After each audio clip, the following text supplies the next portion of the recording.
America's original craft vodka. In 1995, Tito Beveridge built his very own distillery and put his life savings into it. Since then, he's won the unanimous Judge's Choice Double Gold Medal at the World Spirits Competition, the Chairman's Trophy for World's Best Vodka Tonic, and many others. Tito's handmade vodka is still made on the same land where he started it, all in Austin, Texas. Distilled from corn and gluten-free. Visit us at titosvodka.com for recipes, videos, and more. Distilled and bottled in Austin, Texas. 40% alcohol by volume, namely 80 proof. Crafted to be savored responsibly. Hey, this is Jen Latta. You're listening to 94.5 ESPN, WKTI, and WKTI HD Milwaukee. A locally owned Good Karma brand station. It's time for the best 60 minutes of your life. This is the Homer Hour, broadcasting live from the Gruber Law Office's One Call That's All studio at the Avenue in downtown Milwaukee, alongside former Packer Bryan Bulaga. Here's Emmy Award winner Homer. The best 60 minutes of your day, the Bryan Bulaga Homer Hour. And I'm warning Bryan, first of all, good evening. I'm warning you, you're going to hate this show. Okay. All right, probably not, but I just want to. Now, we won't get to the part you hate until we first address the Bears and the Packers. I feel like on shows now I need to allow people, the guest, the star, of like, all right, Bears, Packers, what are you thinking about the game right now? Right now, I mean, you know, I've been doing a lot of Chicago radio for the last couple days. I've been talking to a lot of people over there, and oh, they're so sad. Oh man, they're very nervous and they're very upset, and they are very Really? down on their football team. Oh yeah, they are not happy with things, and the rhetoric that continues to come out of just Hallis Hall as well, man. It's bad. So I sit here, you know, kind of analyzing this thing and seeing where this game could go. And as a Packers fan, like, I don't want to be too, you know, like I told you on Monday, too, like, overly optimistic, but this is a defeated Bears team already coming in. Like, Caleb Williams was quoted saying that he hasn't really spoke much to the new play caller. Like, that's not a good thing. Like, that's not a good thing going into this week when you just fired the old play caller, that you're not really speaking too much to the new one. So, I mean, I feel really good about it. And as long as Green Bay plays their game and takes care of their business, and Jordan Love gets back to the basics like he did last year and taking care of the football, and Green Bay kind of starts to find an identity offensively, because I think that identity is Josh Jacobs. And maybe some people disagree with me because we paid Jordan Love all this money, but you brought in a back like that to establish an identity. So I'm hoping that's what they get towards. And then obviously, you know, over the bye week, a lot of things were evaluated. I'm sure the pass rush was one thing that was evaluated, and hopefully against a Bears offensive line that struggled mightily last week, this could be a game where Green Bay gets off to the right start coming off the bye. Let's address your career in terms of a game like this. Of all the games you played as a Packer, the worst loss, where you were so much better and you just lost, and to this day you can't figure out how it happened, but you know how it happened because, as people say, they're all professionals, and you literally can, and teams have, lost to anybody. Oh, yeah, for sure. And to me, it sticks out like a sore thumb is Kansas City in 2011. It jumps out on the screen to me. We obviously lost one game that season, and we went up to Kansas City, and you know, that game started out, you know, it had an off vibe to it from the get-go, and it didn't feel right from the start. It didn't. Explain that, because then people will wonder if they. I don't want to be negative, but they wonder if they have the same feeling at the beginning of this Bears game if it happened. Yeah, so like the energy in the building, because they just did a coaching change that week. Romeo Crennel was announced the head coach that week. The energy in the building was very high from their point of view, from their fans, from their players. And you could tell there was a different energy because you watched the tape from them the prior week. It seemed like a defeated football team, and you were like, you know, if we go in there and just take care of our business, we're going to be okay. But that was not the football team that took the field. It was a different team. And from the start, you could tell that, hey, this ain't the Chiefs that we just watched on film. This is a different team. And as the drive started going on, right, as we kept going 3 and out, and they would score a touchdown or a field goal, you just had this feeling, and it turned out to be true, and that was probably the one loss. I think they had won maybe 5 games at that point, or 4 games to that point in the season, and we were undefeated, and that one sticks out to me because that was the first time that season that it wasn't that we got beat. It was that we had no answers for something that a team showed us. So when someone asks you about that, do you say they were better than we thought, or we just played bad, Lee? I don't think. I mean, listen, I don't think there's ever an NFL game that I went into that I thought like a team, like guys were bad players, right? Like, as you kind of said it, these are professionals. Like, anyone can beat anybody. As rare as it may be for a really good team to lose to a bad team, like, things happen. I would say that we played really bad, if that makes sense. I mean, nobody wins. Nobody wins every game. And however, like if the Packers lost to the Bears, I'd go, calm down. It's one game. I mean, we can find terrible teams of terrible games. But anyway, back to this one. You can find examples all over the place, right? Like of bad teams beating good teams. But I mark it up to us not playing well and not being ready to go on the opening kickoff. And for whatever reason, I don't know what that was. Maybe we were a little too confident. Maybe we thought, this is a team that's in a bad way right now. They just but you weren't that way. You've never been that way, right? You personally. No, I normally wanted to approach it business as usual, right? Like, I knew that the 2 defensive ends was Justin Houston and Tamba Ali, and I was like, okay, well, my job's not easy today. I got to block these 2 guys. So while many of you may think that this game's an easy one, I got 2 stud defensive ends that I got to worry about. So I got to be ready to play football. And mostly I blocked Justin Houston. He was the defensive end over me. Tom Bali was on the other side. But you got to be dialed in, ready to go, because like these teams have pass rushers, and you can't take a day off. Even against the bad teams, they got pass rushers. I mean, look when you go play the Cleveland Browns, they got 2 stud pass rushers. So like you can't take a day off in the NFL, because then things like that happen. Good players always play hard. They're always trying to like at least protect their personal brand in some way, right? Even if their team stinks, they don't want to be, putting a bad product in the field for themselves. So you can never, think you're going to go into, especially on the road, right? That's what we did. We went on the road to Kansas City. We're going on the road to Chicago here. Think you're going to go on the road and just walk all over a team because they haven't been playing good.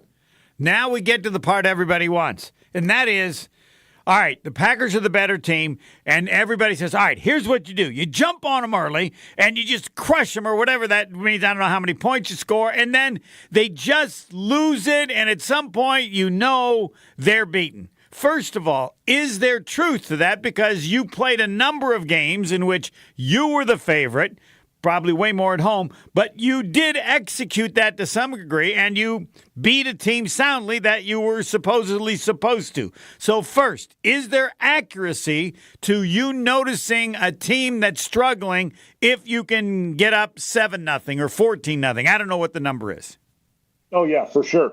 Absolutely. And I always thought the magic number was 14-0.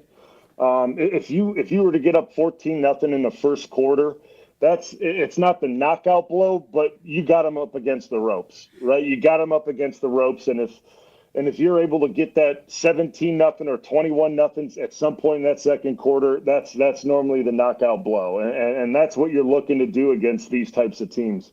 The quicker you can, distance yourself with 2 touchdowns, 2 scores, the more defeated that bad opponent becomes, and that's what Green Bay is going to be looking to do.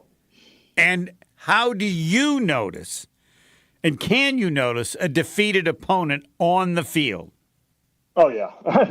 Yeah, I mean, listen, unfortunately for me, with the teams that I've been on, I've gotten to see a lot of it.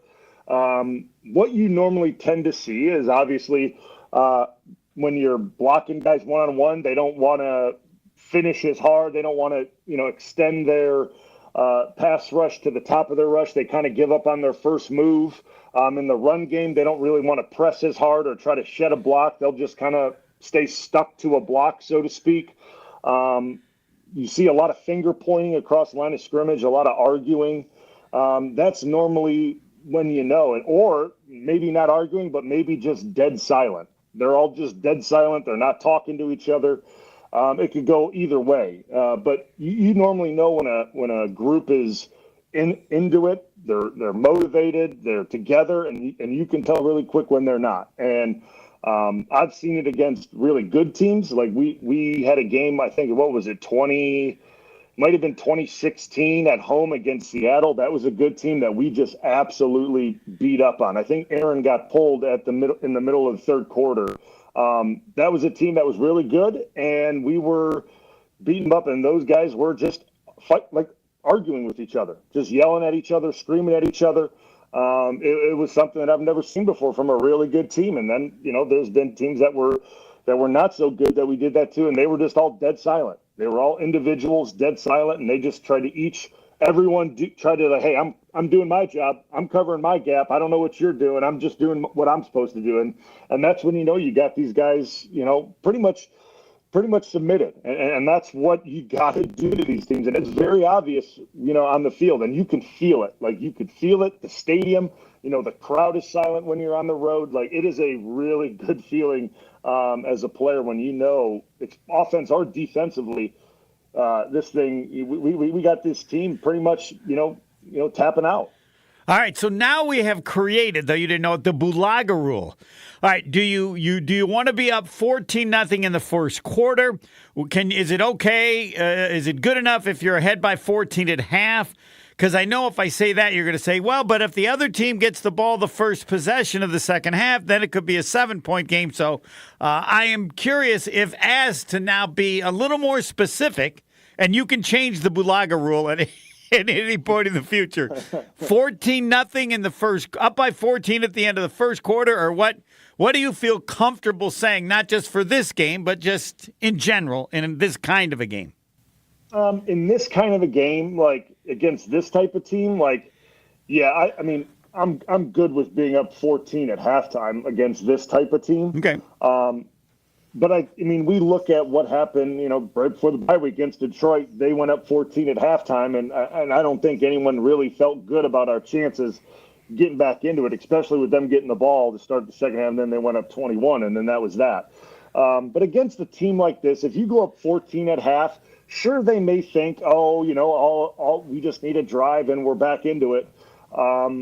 But depending on how the game has gone and how controlling you've been as a team, they know what's been happening all day, right? Like, they understand. Right. And if you're up 14 going into half against this type of opponent, you should be good. Obviously, you always want a 3-score cushion, especially against a bad football team, right? Like, you don't want anything weird to happen in the third quarter that makes the fourth quarter interesting, right? You want to be pulling your starting quarterback. You want to be pulling your big time players in the fourth quarter to give them rest and get guys other reps. You don't want to have the fourth quarter be interesting. Let's just say that. I got it. Yeah, I like it. I like 14-0 first quarter, 17-0 at half, or something, 3 possessions. All right, now I want to ask you about Caleb Williams, but not just about him, about young quarterbacks.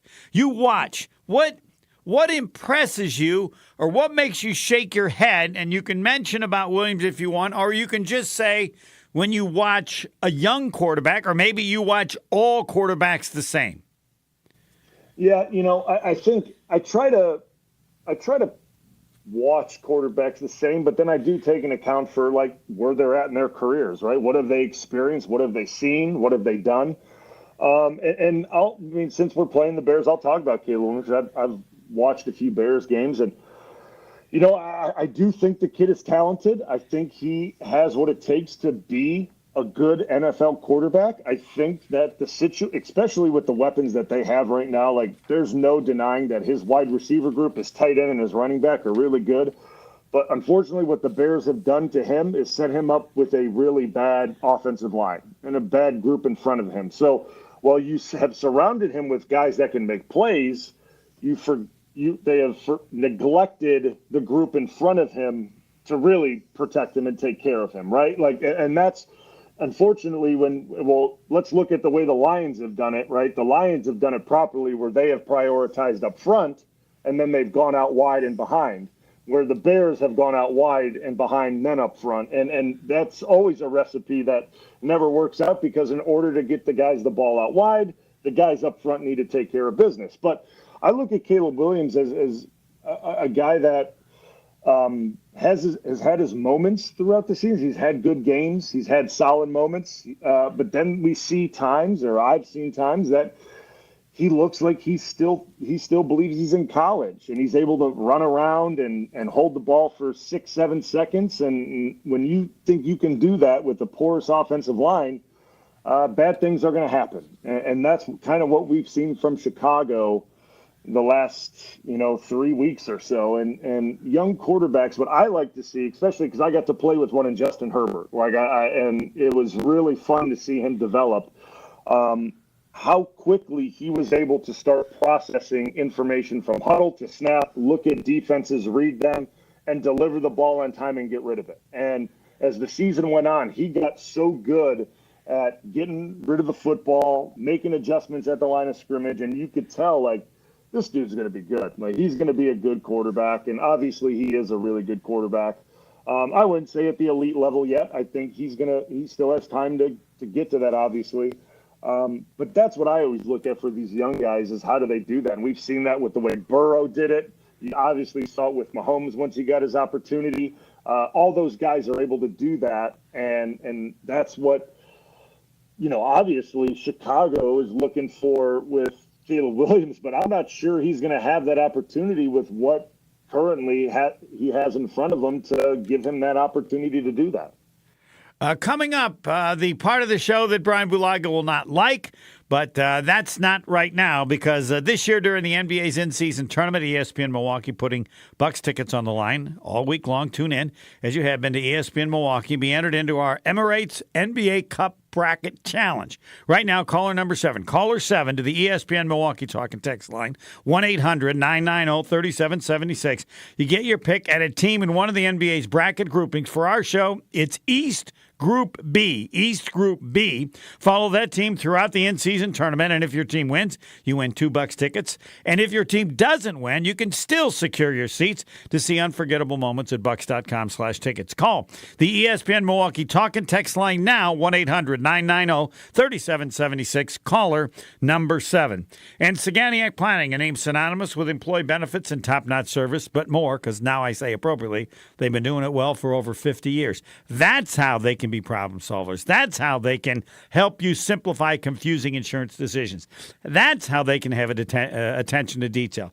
That's how they can tell you about level-funded health insurance experts. Yes, been doing it well for over 50 years. And this is the best way to explain Saganiac Planning.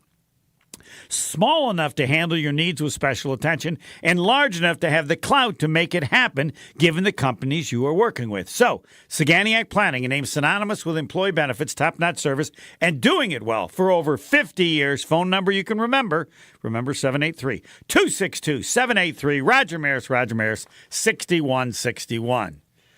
The show, and part of the show Bryan Bulaga will not like, next. More of the Homer Hour coming up next on 94.5 ESPN. Well, we got some trouble. We've got westbound 94 right about at 175. Basically in the stadium interchange, the right lane is blocked with an incident. Watch out for that. We've also got an accident on the ramp from westbound 94 to 894 southbound in the zoo. Center lane is blocked with that crash. We've got a couple of crashes right around North Avenue on 43 southbound. One of those accidents finally got cleared out of the way, but there's another one there. So definitely seeing delays all the way back to Capitol Drive, and those continue all the way down through the Marquette interchange. Westbound or eastbound 894 backing up with an accident as well at the end of the 76th Street on-ramp. Delays starting at Beloit Road down through the Hale interchange to about the 76th Street area. And checking the GMJ4 Storm Team forecast tonight, mostly cloudy with the low of 44. Tomorrow, partly to mostly cloudy, a high of 53. Weather's brought to you by Tsunami Express Car Wash, where you can expect nothing but the best unlimited wash memberships, state-of-the-art wash technology, and powerful free vacuums located in Oak Creek, Waukesha, Greenfield, and now Milwaukee.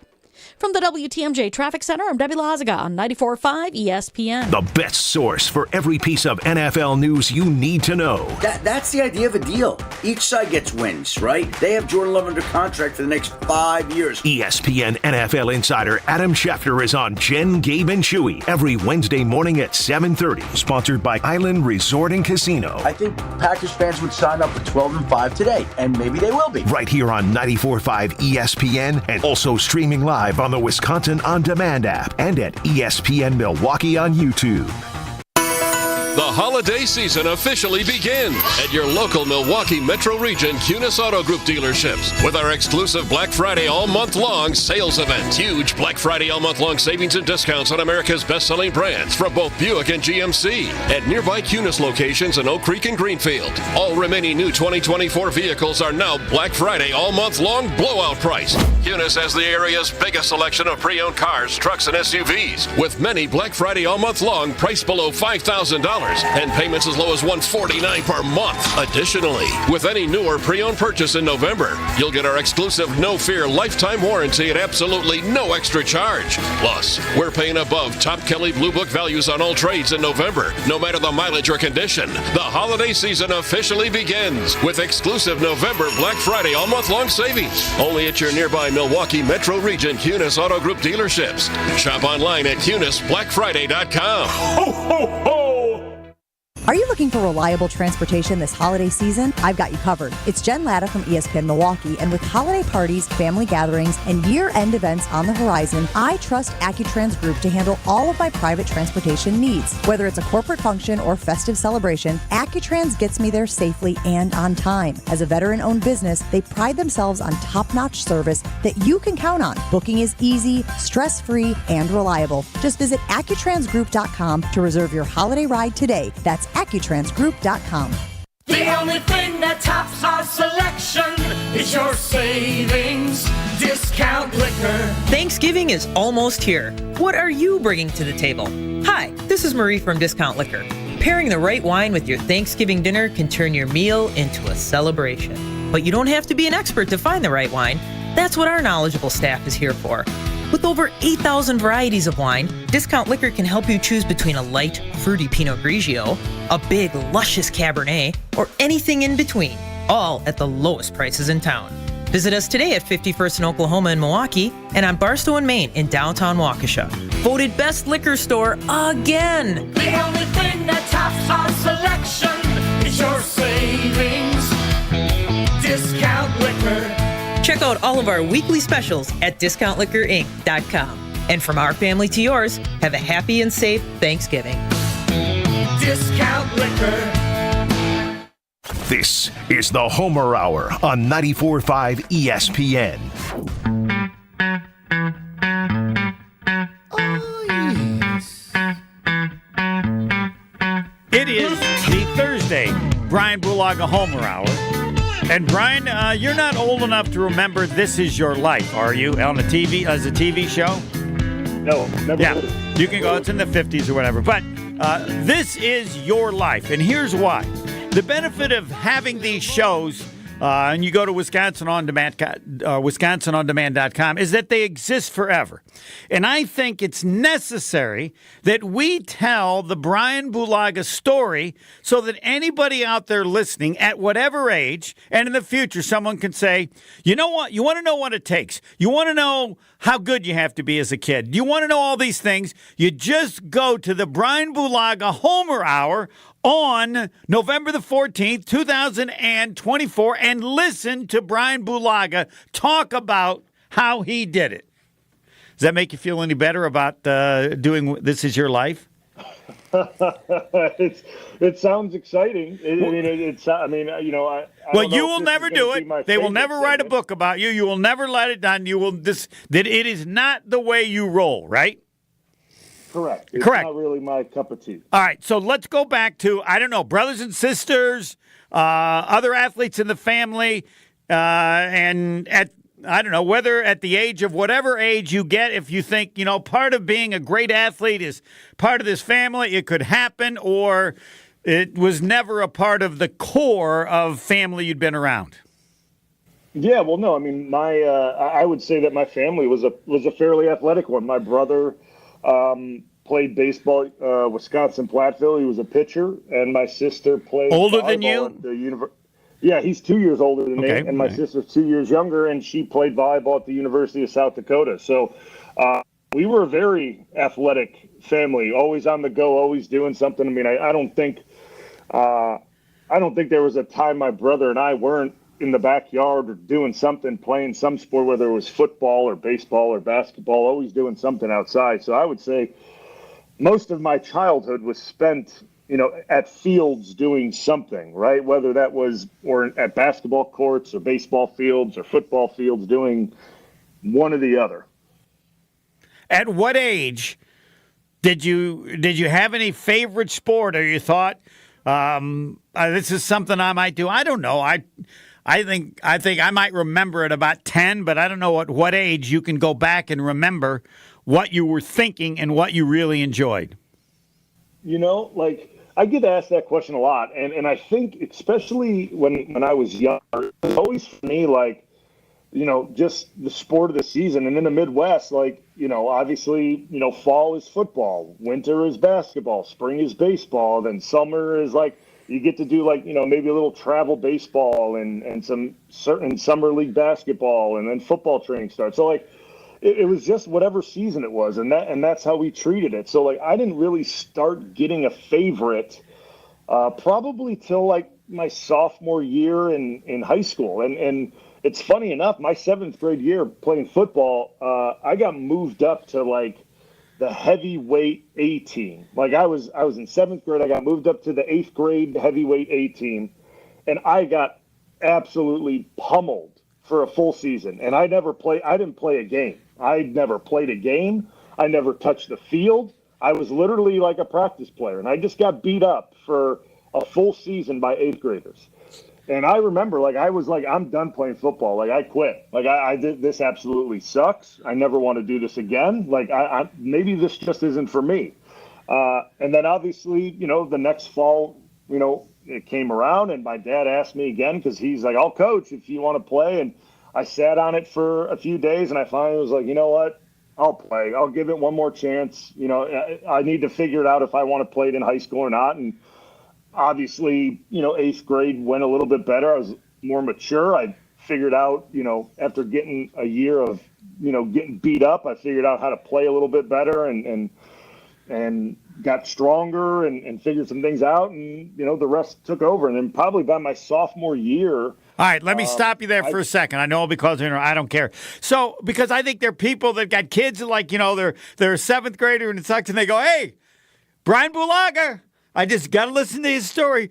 What made you do it again when I know you were good in other sports? You could have said, forget football, I'll do something else. And maybe it wasn't that hard a decision, but I think that's what everybody would ask.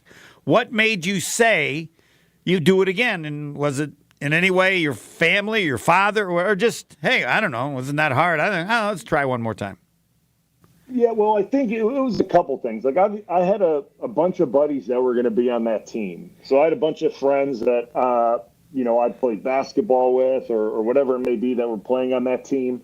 My dad had been involved with my football journey in Pee Wee football all the way up, and he was the coach that was supposed to be in line to take that team. So that was going to be his final year of coaching as well. So I felt a little bit of responsibility to continue to, give it one more chance. So it was a part of me wanting to play with my friends, a part of me trying to, have some responsibility that my dad had probably already committed to coach this team, not knowing that I said, I don't want to do this. And then obviously I did want to give another chance because every year up before my 7th grade year, I loved playing. I enjoyed it. I really had a great time with it when I was playing against kids in my age group. And then when I jumped up a year and I got absolutely just blown up, I was like, I'm done with it. I hate it. It stinks. I was like, you know what? I'm going to give it one more chance. Let's see. And it worked out. So that is one thing that I always try to tell parents. It's okay to, have your kids test themselves against older older competition, which my son always does. In every sport he plays up in age, pushes himself against older kids, which I think is good. But at the same time, like, you can't be discouraged when it doesn't go well.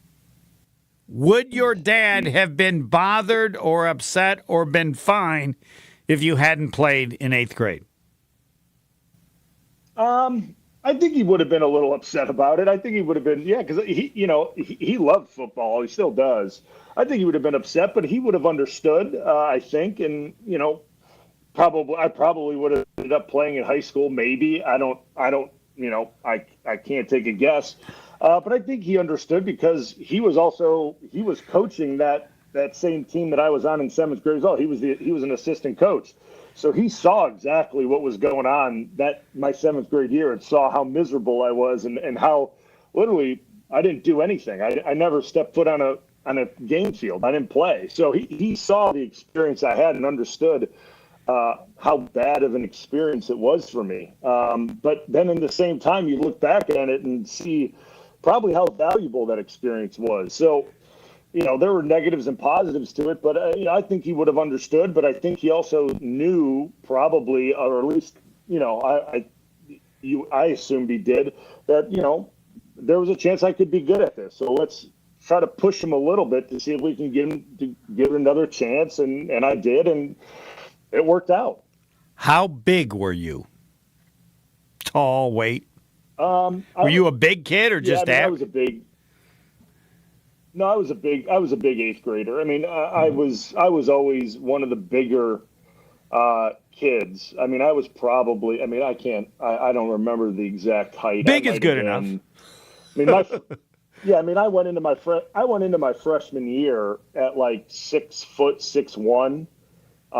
So that means my 8th grade year, I probably was like 5'10", somewhere like that. So. I was a bigger kid. I kept my weight because I had to be under 150 pounds to play a skill position. So I was under 150 pounds. So that was always the big thing. You didn't want to be a striper. If you were a striper, you can only play on the line. So I had to be under 100. Wait a minute. You're a lineman now. So you're telling me about this youth career and you were, what? Running back, tight end, quarterback? Well, no, I mean, in Pee Wee, I played linebacker, I played fullback, I played tight end. I did a little bit of everything in Pee Wee. But then once I got to high school, I played D end, I played tight end, I played offensive line. I did a little bit of everything. All right, now we get to high school. Are you playing? What are you thinking? I'm going to play a sport every season. I'm just going to play football because I think this is a. I mean, it may change this, but I just think when you walk into high school and you go, all right. This is what I'm going to do. What were you thinking about, one or a lot of sports? No, I mean, I wanted to do them all. I played football, basketball, and baseball. I did all three as long as I could. It was probably my junior year is when I stopped playing basketball and I did football and baseball. And then my senior year was obviously football only. So I did all three sports through my sophomore year, and then I went down to 2 my junior year. Then obviously my senior year, I was already committed and had, the scholarship already all signed, sealed, delivered, and I got done with football season. But I wanted to do everything, not just to, continue to play all the sports, but I think, when you're in high school, I think it's great to be in all these sports. You meet different people, you make new friendship groups. I mean, not everyone plays football that plays basketball, that plays baseball, or track or whatever people do.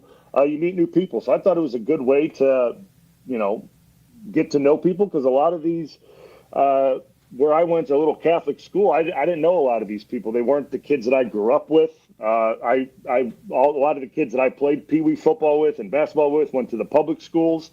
So I didn't know a lot of these kids. So this was my first time trying to, make friends and do things like that in high school, which is already tough enough. Going to a school you have really just my brother who was there. I knew a couple upperclassmen, but it was just trying to get to know people, and I knew that I was good at sports, right? So I knew that would be a common ground that I would have with people that we could somewhat start building a friendship off like, hey, we both like sports, we're good at sports, and then have it go from there. So I think it's important to play as many as you can. I think the specialization of sports right now at such a young age is a bad thing. I don't think it's good. I think especially where I'm at down here in Florida, it's kind of a rampant bad thing that coaches from certain sports look down upon kids that want to do multiple sports because they want them to focus on only their sport. And I think it's a terrible thing. I really do. Because the more you can do, the more you build those, that muscle memory in different sports and your hand-eye in different sports, it only benefits you in the sport that you really love and you're training for. So, I'm all for doing as many as you can. We will get to more of This Is Your Life with Bryan Bulaga so that we have it forever and all those parents, kids can assess where they're at and know the Bryan Bulaga story. Are we doing okay or are you mad yet? Oh, we're fine. We're fine. All right. Oh, we still got 20 minutes. We still got 15, 16 minutes to go. All right. Robert Hack Diamonds. They've got it figured out, and now they offer a huge collection of lab-grown diamonds, and they sell them at crazy prices. And this is their latest crazy. How about 2-carat total weight diamond studs for free? I love free. When you mention ESPN and purchase at least $2,000 of in-stock jewelry, you'll receive a free pair of 2-carat total weight diamond studs. They can tell you how much they're worth, and it's a great deal. Robert Hack Diamonds, by the way, can get any size, shape, or clarity in natural or lab-grown diamonds. They understand it. Ask them about natural. Ask them about lab-grown. Call Robert Hack Diamonds in Greenfield and in Brookfield. Again, spend at least $2,000 on in-stock jewelry and get 2-carat diamond studs free as long as you mention ESPN. Yes, ESPN. Your visit will be worth it, and she'll think so too. It's a deal. Robert Hack also offers repair services and cash for your old gold. RobertHackDiamonds.com. RobertHackDiamonds.com. Visit them in Brookfield or in Greenfield. And of course, everybody loves it. Homer, not 38 minutes. Yep, 38 minutes. American Place Casino. Used to say just a half hour south of Franklin, and somebody said, no, Homer. Come on. What is it? Okay, exactly 38 minutes. Located in Lake County, Illinois. Great table games, great slot machines, great sports book, great food. Get all their promotions at AmericanPlaceCasino.com. But that's not my area of specialty.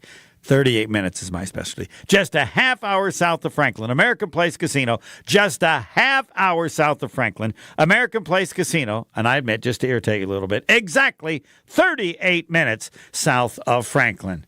More of This Is My Life with Bryan Bulaga next. The Homer Hour is back after this on 94.5 ESPN. We've got some backups and some accidents. First of all, 4394 northbound, right at the ramp from Holt Avenue, off on the right shoulder. Got a crash there. That's backing things up into the Plainfield curve.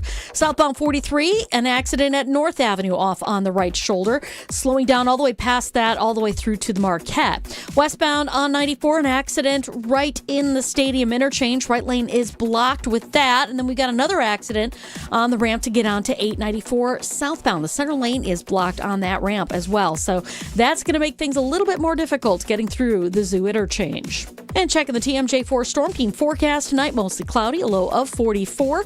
Tomorrow, partly to mostly cloudy, a high of 53. Weather is brought to you by the Bartolotta Restaurants, offering the perfect holiday gift, a memorable experience with a Bartolotta gift card. Purchase yours at bartolottas.com, and happy holidays, Milwaukee. From the WTMJ Traffic Center, I'm Debbie Lazaga on 94.5 ESPN. They say seeing is believing, and when you see what's inside at American Place Casino, you better believe you're gonna love it. Because when it comes to amazing gaming, we're a real game changer. With the most exciting of table games like blackjack, craps, and roulette, the newest slots, a sportsbook, restaurants, bars, and more. So if you're ready for excitement, we'll see you soon.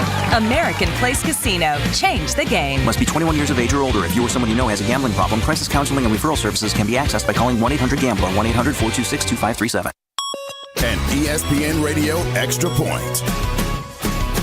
with Evan Cohen, Chris Canty, and Michelle Smallman. I applaud Deion for wanting to do this, and he's talked about wanting to set up young men for success, which is why he loves the college game, because the players at that level are so much more malleable, and he can have a lot of influence in terms of not only how they develop as football players, but how they develop as men. And so for Deion, it's going to take a special type of franchise to entrust those generational talents to, and I completely get why he want to protect Travis and Shedeur. I could not agree more. The only thing about this that I hit the pause button on is I don't know how he could really do this privately, because he is such a figure and both of them are going to be so talked about and such huge names and interesting prospects for teams that if they're linked to franchises that have been dysfunctional, I just don't know how those private conversations don't make their way into the public sphere.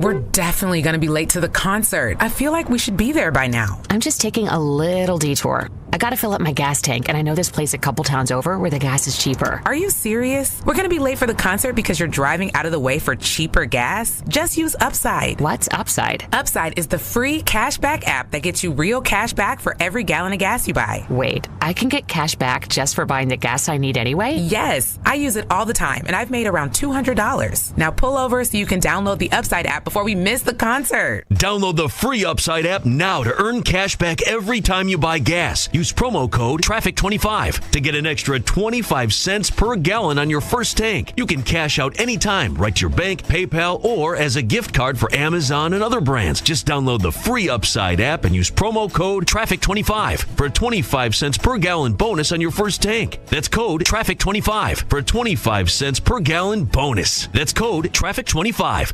Looking for a totally rad flavor adventure, brochachos? Look no further than Surfer Boy Pizza as seen in Stranger Things. Each mouth-watering variety contains rich tomato sauce, delicious mozzarella cheese, and a gnarly range of toppings. The crust is crispy on the outside and airy on the inside. You'll think it was hand-tossed by the Surfer Boy Pizza dudes themselves. Look for it in the freezer aisle at your local store and buckle up your taste buds with Surfer Boy Pizza. You're listening to the Homer Hour on 94.5 ESPN.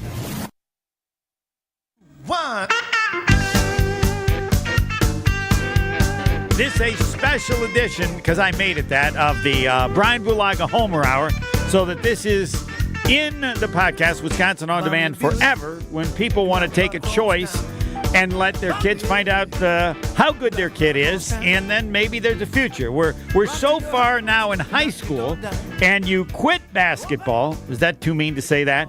Your junior year. Were they sad? Because I'll bet you were pretty good. I can see them wanting you around the basket.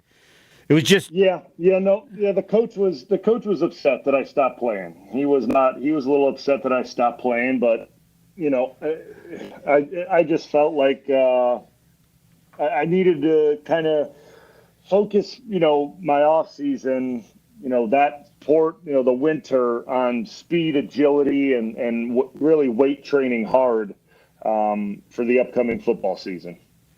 All right. Now we get to the next level. And that is, you're playing these three sports. Because while your older brother, he was nice, he got to Platteville, we're talking you clearly at some point, they determined you were what I would say really good. If your under consideration, maybe there were a lot, for a college scholarship at a Big Ten school, you're good. And I would say really good, maybe even historic good. Let's get to the point where you discovered that this was something you were really good at, even if you don't want to use those words. Yeah, I probably thought it was my sophomore year. I got called up to play on the varsity team for the playoffs. It was, the varsity team was pretty good. And I got called up. A couple of the sophomores did, because we had a pretty good sophomore team. But a couple of us got pulled up, and it was first game of the playoffs, and we were going against the team Harvard. You may know where Harvard is. It's right over the border there. And they had a really good running back, great state wrestler, really good. Dan Haflinger was his name, and he was running all over our defense. So I'm guessing Bulaga, get in there. Do I have it right? Yeah, essentially. So I got put in the game and at outside linebacker, and the next 4 plays, and the fifth one was for, I think, like a fumble, and it kind of set a different tone for the rest of the game. And then the next week, we won that game. The next week, we went on the road, and I had the game-winning pick six in the playoff game. Whoa! All right, so hold on. Not to interrupt, but I love to interrupt it. So you were not playing, and then they put you in the first playoff game. Am I right? Or were you playing a little bit, and they just put you in sooner than you thought? Nope. No, I wasn't playing at all. All right. And when did they put you in the game against Harvard? Second half? Probably like the second quarter. All right, now you're in there. Quarter. I don't know. Are you scared? Are you, I can handle this? Or you were in one play and went, oh, hey, I could do this. You got to remember that game in that time. I was a little nervous to start it. You know what I mean? You see a bunch of seniors and juniors walking up to the line of scrimmage, and you're a sophomore, and you're like, oh, man, these guys are a lot bigger than what I'm used to seeing. And then, first play comes, Halflinger's running literally straight at me through a wide open B gap, and I step up through the hole and hit, and I hit him, and I take him down to the ground, no problem. And I'm like, I can do this. This is all right. I'm fine. Like, it's no big deal. And the confidence just like boomed from that point. And I was like, all right, let's go. Like, I'm good. Like, let's go play. Right, but it wasn't made up confidence. It was the result of doing something. All right, so at the end of the game, does the coach come up to you? Did they say you're in the starting lineup? What happens in the week of practice before the next playoff game? Because clearly you won. Yeah, they inserted me into the lineup all week at practice the next week. They booted the senior out that was in there, and they put me in there. How did you handle that? You're just a kid. Were you afraid the seniors are going to be mean to you, or what? Were they happy, or what happens? Most of us never experienced that. Well, it was very awkward because my brother was a senior, and all of them were friends with my brother, so it was a weird faction of the guys that were on the team that were close with my brother. And then there's some that weren't like good buddies with my brother, and the guys that were good buddies with my brother on the team that were also good players on the team kind of like, shielded me a little bit. And then the guys that I took the job from were a different faction, and they were all, little angry with me, so to speak, but it was what it was. And, there's nothing really else to be said about it. I mean, the coaches made a decision, and that was that. I mean, step on people's toes. It is what it is, but results are what the game is about. All right, so now you're fine. You're ready. Now you're playing, I'm assuming, defensive line, linebacker. What was the position?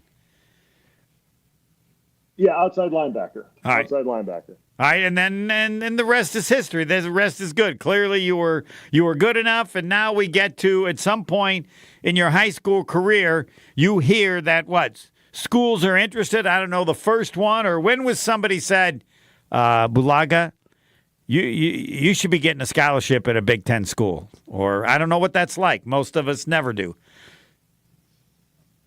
Well, yeah, I mean, the first scholarship offer actually came from Northern Illinois.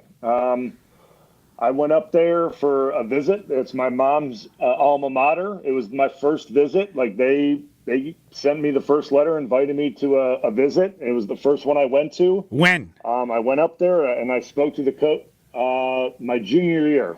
In the summer after your junior year, or after you'd played your junior football season, or not? Yeah, after I played my junior year. Okay. Yeah.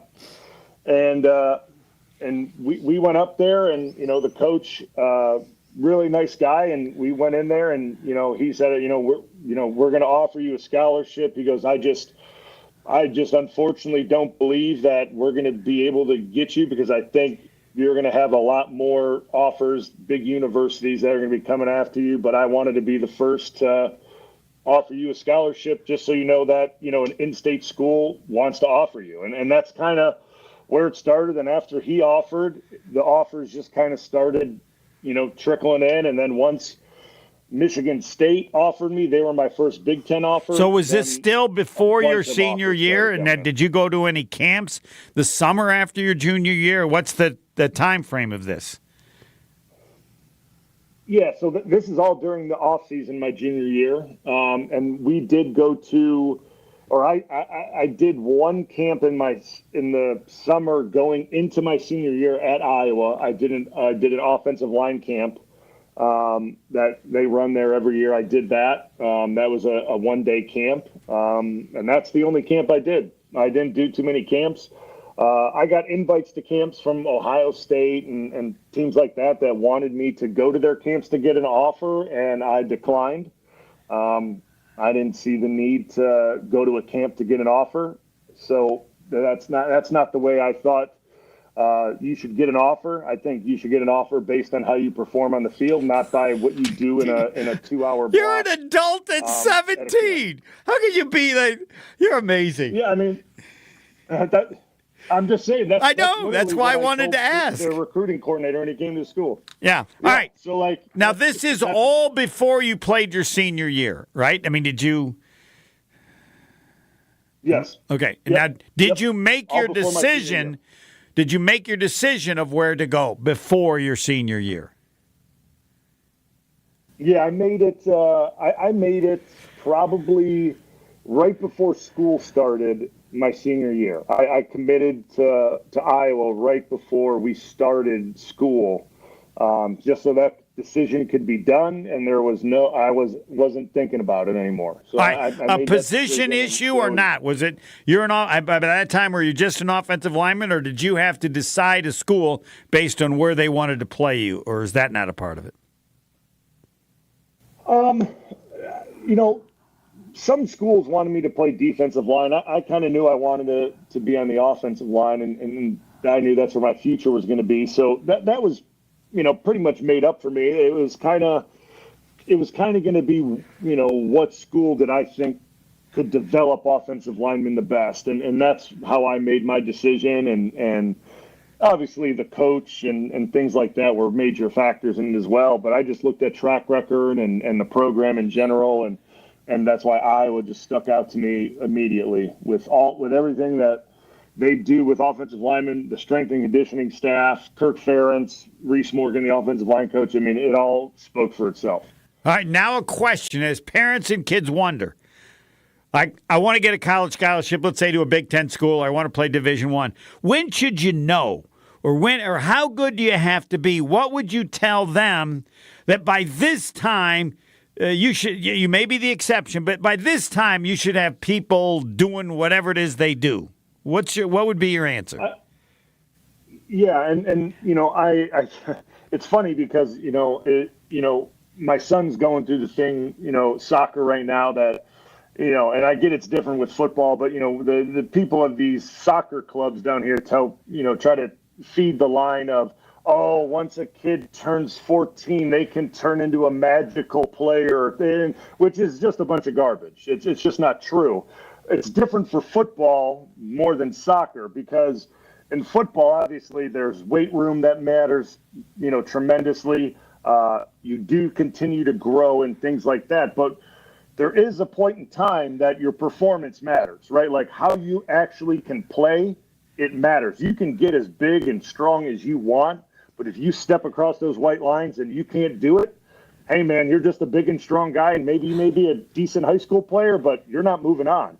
So I would say you're going to have a really good idea of what you're going to be by the end of your junior year. Wow. Like you're going to have a really good idea of what schools are going to be interested in you and kind of are you going to be big-time D1 as in like Big Ten, SEC, ACC, or are you going to be mid-tier D1 like MAC and school and Sun Belt and like that? So like it's going to kind of you're going to figure it out real quick because these schools know what they want, right? Like there's rarely a surprise. Talking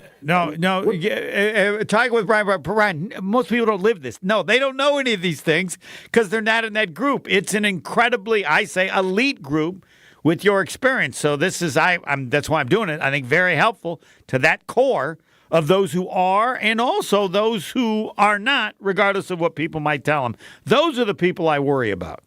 No one tells them the truth because they have this dream that you're talking about. Yeah, I mean, listen, and listen, I want every kid to dream big, to think that they can do it. And the only part is, and you find this across all sports, genetics do eventually kick in as well. That is something, especially in football. And if you want to go to the next level, I just, genetics are a thing. And, there's something to be said about the 6'6", 280-pound kid coming out of high school that just looks better than the 6 foot, 200-pound kid coming out of high school. And that's what's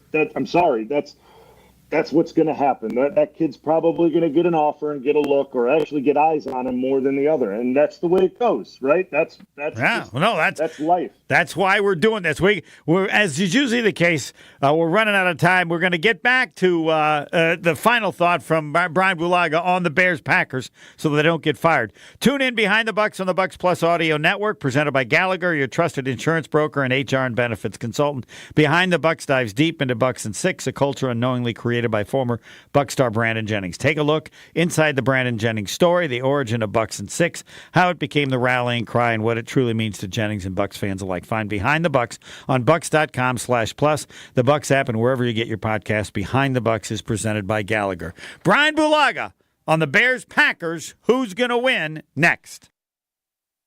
More of the Homer Hour coming up next on 94.5 ESPN.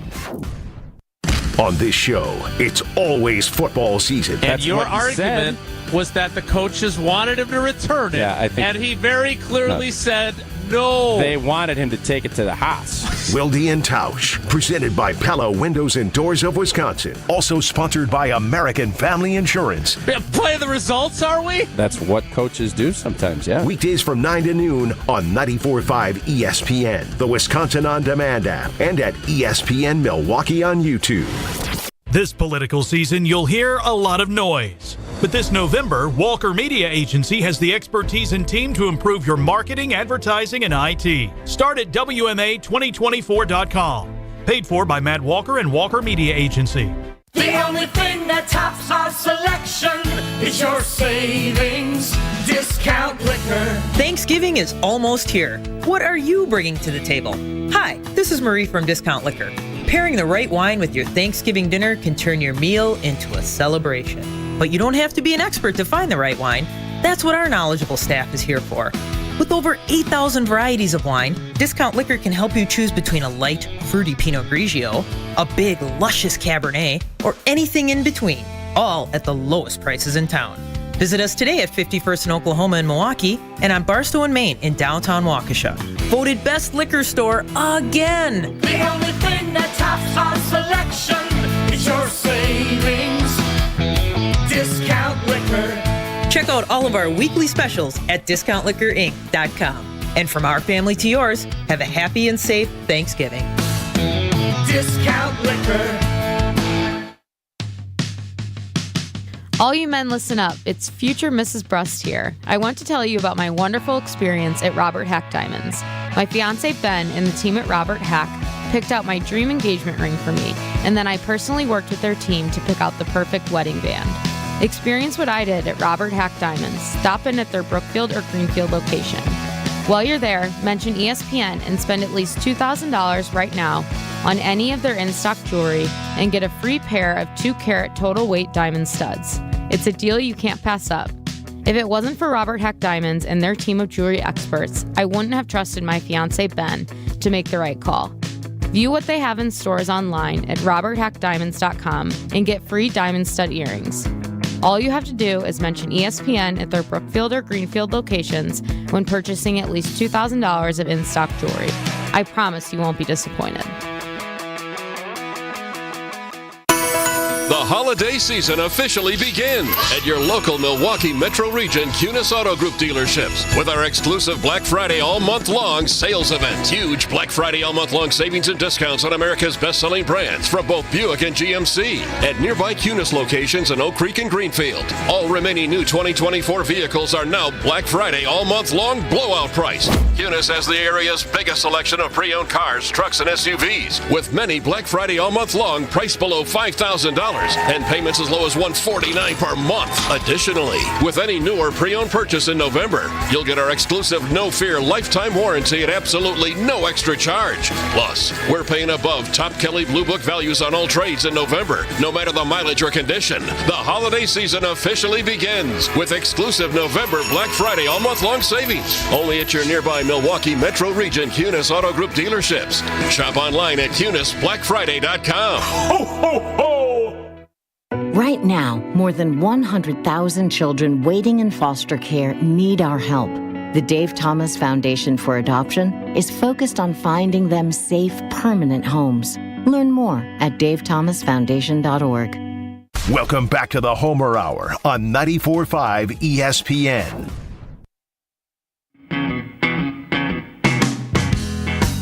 I want to thank personally Bryan Bulaga because I never told him we were going to get into this, and we actually didn't get finished because I do want to know when you find out that you could be a pro player. But that'll be for part 2 of This Is My Life, Your Life, Bryan Bulaga. Thanks for doing it. I know it'll be helpful to thousands of people at some point to find out what the life is like. All right, the Bryan Bulaga Homer Hour. We have 30 seconds left to finish with Bryan Bulaga on who's going to win, Bears, Packers, and why. Take it away. Yeah, I mean, I think Green Bay is done in Green Bay. The bye week, healthy as they can be at this point. I like Green Bay in a 31-14 win in Chicago. I think Jordan Love throws for 3 touchdowns. I think Jacobs has over a buck and a touchdown, and they take care of business. And thanks for being kind enough to tell us your story. I really think it'll help people for many years to come. Thanks, Bryan. Bryan Bulaga, the Bryan Bulaga Homer Hour. I don't know what's next, but it won't be as good as what his story. Next.